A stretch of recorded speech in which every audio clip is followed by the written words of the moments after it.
తాకట్లో ఉన్న మీ బంగారాన్ని విడిపించి ఆ రోజు ఆన్లైన్ రేటుకి కొంటాం. Sharma gold company. నమస్కారం, వెల్కమ్ టు సుమన్ టీవీ. నేను గీతాంజలి. జూన్ 21వ తారీఖున బహుళ ఏకాదశి అండి. ఈ ఏకాదశి చాలా ప్రత్యేకం అంటారు. ప్రత్యేకించి అనారోగ్యాలతో ఉన్న వాళ్ళకి చక్కటి ఫలితాలను అందిస్తుంది, ఆ అనారోగ్యాల నుంచి బయటపడేస్తుంది అని చెబుతూ ఉంటారు.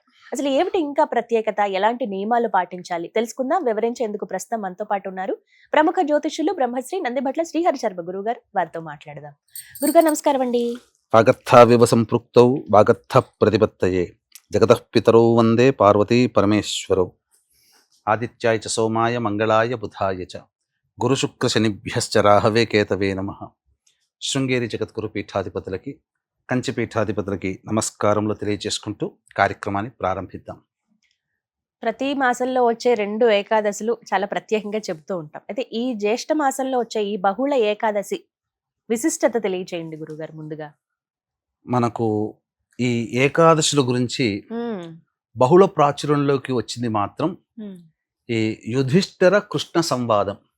అంటే ధర్మరాజు కృష్ణుడి యొక్క సంవాదం. ఎందుకంటే ఈ వనవాసానికి వెళ్ళిన తర్వాతనమ్మా సమయం ఏది ప్రజాపాలన ఉండదు, వృధా సమయంగా ఉంటుంది, ఖాళీ సమయం ఎక్కువగా ఉంటుంది. కాబట్టి ఈ పాండవులు ఎక్కువగా ఏం చేశారంటే ధర్మ ఆచరణ ఏంటి, ఏమేం రోజులు మహత్యం, ఏమేంటివి గొప్పవి అని కృష్ణుడు వచ్చినప్పుడల్లా ఆ సమస్యలన్నీ కూడాను అడగడం, ఆ సమస్యలకి పరిష్కారం, ఆ జ్ఞానము, ధర్మ జ్ఞానం అనేటువంటిది చేశాడు ధర్మరాజు. మనకు అక్కడి నుంచి తెలుసు. అందులోనే భాగంగా కృష్ణుని అడుగుతాడు పాండురాజు సంబంధించినటువంటి ధర్మరాజు. ఏంటంటే ఈ అనేక ఏకాదశులు ఉన్నాయి కృష్ణ, కాబట్టి ఆరోగ్యవంతులుగా ఉండాలి అంటే ఏ ఏకాదశి రోజున పూజించాలి అని చెప్పి అడుగుతాడు.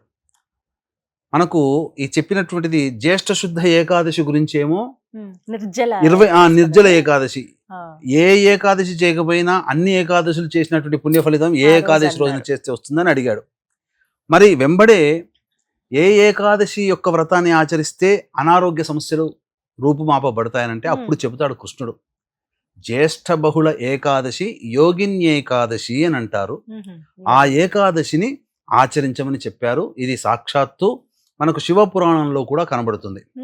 అంటే అలకాపురికి రాజు కుబేరుడు, అందరికీ తెలిసిందే, ధనానికి అధిపతి కుబేరుడు. ఈ కుబేరుడికి ఉన్నటువంటి గొప్పని ఏమంటే ప్రతిరోజు కూడాను బ్రహ్మకమల పుష్పాలతో ఈశ్వరుని అర్చిస్తాడు. ఈ బ్రహ్మకమల పుష్పాలు తీసుకురావడానికి ఒక పరిచారకుడు, సేవకుడిని పెట్టుకున్నాడు కుబేరుడు. హేమామి అనేటువంటిది, హేమామి అనేటువంటి సేవకుడు. అతని పని ఏంటనంటే ఉదయాన్నే సూర్యోదయం కంటే ముందే లేచి మానస సరోవరం వెళ్ళి అక్కడ ఉన్నటువంటి బ్రహ్మకమలాలన్నీ తీసుకొని శివుడి పూజ కోసం కుబేరుడికి ఇవ్వడం. కుబేరుడు పూజ చేసేవాడు. ఇలా నిర్విఘ్నంగా కొనసాగుతుంది. ఒక రోజు ఆ పూలు అనేటువంటి రాలేదు. రాకపోయేసరికి కుబేరుడు ఏం చేస్తాడు, ఇక భటులను పిలిపించి ఈ రోజు రాలేదు, ఎక్కడ పోయాడు హేమామి, పట్టుకరా అతని వాళ్ళ ఇంటికి వెళ్ళి విచారించండి అనేది. ఇంటికి పోయేసరికి ఆ హేమామి అంటే హేమామికి విశాక్షి అనేటువంటి ఒక అందమైన భార్య ఉంది. సో ఏ రోజైతే రాలేదో ఆ భార్యతో శృంగారం చేస్తూ ఉన్నాడు. ఈ విషయం కుబేరుడికి తెలిపారు. అప్పుడు ఆగ్రహించి నీవు భూలోకంలో కుష్ఠరోగి వైపోయి నివసించుగాక అని చెప్పి శాపం ఇస్తాడు. భార్య వియోగం అయిపోవుగాక, కుష్ఠరోగం రావుగాక అని చెప్పి శపిచ్చేస్తాడు. అన్న తర్వాత ఆ శాపం వశాత్తు భార్యతో వియోగం, దాంపత్య దోషం కలుగుతుంది. అలాగే ఈ భూలోకంలో ఆ కుష్ఠరోగంతో పరితపిస్తూ ఉన్నప్పుడు తన యొక్క రోగాన్ని పూర్తిగా మాపేటువంటి శక్తి ఏ దీనికి ఉందని చెప్పి అనేక మందిని అడుగుతుంటే మార్కండేయ ఆశ్రమానికి వెళతారు. ఈ మార్కండేయ ఆశ్రమానికి వెళ్ళినప్పుడు మార్కండేయ మహర్షితో చెబితే అప్పుడు ఆయనంతా కూడా గమనించి, నాయన జ్యేష్ఠ మాసంలో బహుళ ఏకాదశి అనేటువంటిది వస్తుంది, ఆ విధంగా ఆ రోజున ఏకాదశి వ్రతాన్ని ఆచరించు, నీకున్నటువంటి సమస్య తీరుతుంది అని చెప్తాడు. ఎంతో భక్తి ప్రపత్తులతో విష్ణు యందు చిత్తము కలవాడే ఆ హేమామి అనేటువంటి వ్యక్తి మార్కండేయ మహర్షి చెప్పినట్టు ప్రకారముగా ఏకాదశి అనగా జ్యేష్ఠ బహుళ ఏకాదశి వ్రతాన్ని తూచా తప్పకుండా ఆచరించినటువంటి కారణం చేత అతనికి సంపూర్ణమైనటువంటి దేహారోగ్యం కలిగింది. మళ్ళీ ఆ విష్ణు యొక్క అనుగ్రహంతో కుబేరుని ద్వారా మళ్ళీ అక్కడ మళ్ళీ సేవ చేయడం, మరియు భార్యని పొందడం అన్నీ జరిగిపోయాయి. జరిగిపోయాయి. అంటే ఈ యొక్క ఏకాదశి వ్రతాన్ని ఆచరించడం వల్ల కలిగేటువంటి ఉపయోగాలు ఏమిటంటే, అనారోగ్య సమస్యలతో వీక్షించేటువంటి సుమన్ టీవీ ప్రేక్షకులు కూడా గమనించాలి. అనారోగ్య సమస్యలతో ఎవరైతే బాధపడుతుంటారో, కుష్టు వ్యాధి అని అన్నప్పుడు దీర్ఘకాలికమైన వ్యాధి అని చెప్పవచ్చు. కాబట్టి దీన్ని ప్రామాణికంగా చేసుకుని అదొక్కటే కాకుండా దీర్ఘకాలికంగా బాధించేటువంటి షుగర్, బీపీ, థైరాయిడ్, తర్వాత liver problem, kidney problem, cancer problem, అలాగే నర సంబంధమైనటువంటివి, ఇలా అనేక రకాలైనటువంటి వాటితో ఉన్నటువంటి వాడికి ఏకాదశి వ్రతాన్ని గనక ఎవరైతే ఆచరిస్తారో వారికి ఆ విష్ణు యొక్క అనుగ్రహం వలన ఆ అనారోగ్య సమస్య రూపుమాపబడుతుంది, పూర్తి ఆరోగ్యవంతులవుతారు. మరియు విశేషం ఏంటంటే, దాంపత్య దోషాలతో బాధపడుతున్నటువంటి వాళ్ళకి దాంపత్యము మళ్ళీ సిద్ధిస్తుంది. ఇక్కడ ఈ యొక్క వృత్తాంతంలో అనారోగ్య సమస్యల నుంచి బయటపడ్డాడు, భార్యను కోల్పోయిన వాడు మళ్ళీ భార్యను పొందాడు. ఇంకొక విశేషం కూడా తెలియజేస్తానమ్మా. అద్భుతం ఈ యొక్క ఏకాదశికి వచ్చినటువంటిది మహాద్భుతమైనటువంటి ఒక గొప్ప విషయం ఉంది. వీక్షించేటువంటి ప్రేక్షకులు కూడా గమనించాల్సిన అంశం ఏంటంటే, ఈ యొక్క మహత్తరమైనటువంటి యోగిని ఏకాదశి రోజున పుణ్యదినాన్ని పురస్కరించుకొని మీ జాతకరీత్యా కలుగు విద్య, వివాహ, ఉద్యోగ, దాంపత్య, అనారోగ్య సమస్యల నివారణకి, అలాగే మేష, మిథున, కర్కాటక, సింహ, కన్య, వృశ్చిక, ధనస్సు, కుంభ, మీన రాశుల్లో జన్మించినటువంటి వారికి శనిదోష పరిహారార్థమై సర్వదోష నివారణ పూజలు, హోమాలు అనేటువంటివి మీ గోత్ర నామాదులతో జరిపించి శక్తిపాతము చేయబడినటువంటి శంకరంగలి మాలని ఇవ్వడం జరుగుతుంది. అవకాశం ఉన్న వాళ్ళు ఈ కార్యక్రమం తదనంతరం కాంటాక్ట్ చేసి పూర్తి వివరాలు తెలుసుకోవచ్చు.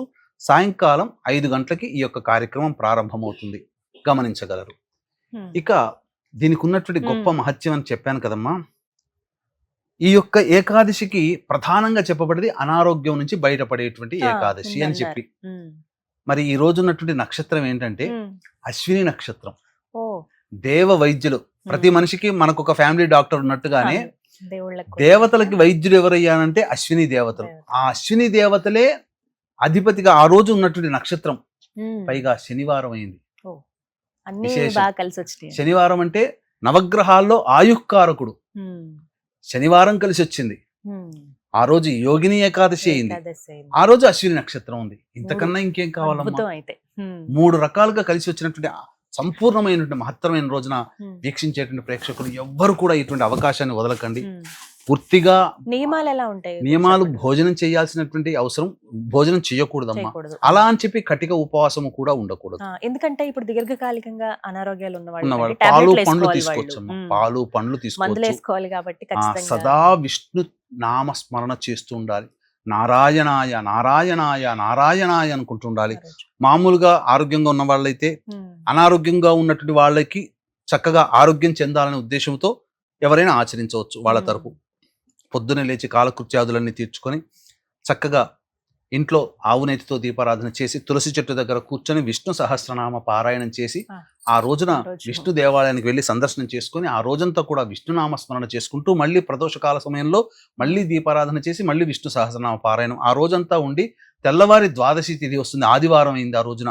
ఆ ద్వాదశి తిథి రోజున చక్కగా ఆ రోజున మళ్ళీ విష్ణు సహస్రనామ పారాయణం తులసి చెట్టు దగ్గర చేసి అప్పుడు ఎవరైనా అతిథి అభ్యాగతులకు ఎవరికైనా అన్నదానం చేసి, లేదా బ్రాహ్మణుడికైనా ఇంకెవరికైనా కానీ అన్నదానం చేసి అప్పుడు కుటుంబ సభ్యులు కనుక భుజించి ఉన్నట్లయితే ఆ ఏకాదశి వ్రతాన్ని ఆచరించిన ఫలితం కారణం చేత తప్పకుండా అనారోగ్యం నుంచి బయటపడతారు. అంటే ఇదేదో సినిమాల్లో ఇలా చెప్పి ఇలా చేయబెట్టి ఇలా అన్నట్టు కాదు. ఏం జరుగుతుందంటే ఒక మంచి వైద్యుడు మనకు లభిస్తాడు మన అనారోగ్య సమస్య నుంచి బయటపడడానికి, లేదా ఒక మంచి మందు మనకు లభిస్తుంది. ఇలా ఏదైనా ఒక మంచి హాస్పిటల్కి వెళతాం, తద్వారా మనకున్నటువంటి అనారోగ్యం తగ్గిపోతుందని చెప్పవచ్చు. చక్కటి పరిహారం ఇది చేసుకోవడం కూడా, అంటే ఉపవాసమే దీనికి ప్రధానం. చక్కగా వివరించారు గురుగారు, ధన్యవాదాలు. సర్వం శ్రీ ఉమామహేశ్వర పరబ్రహ్మార్పణమస్తు.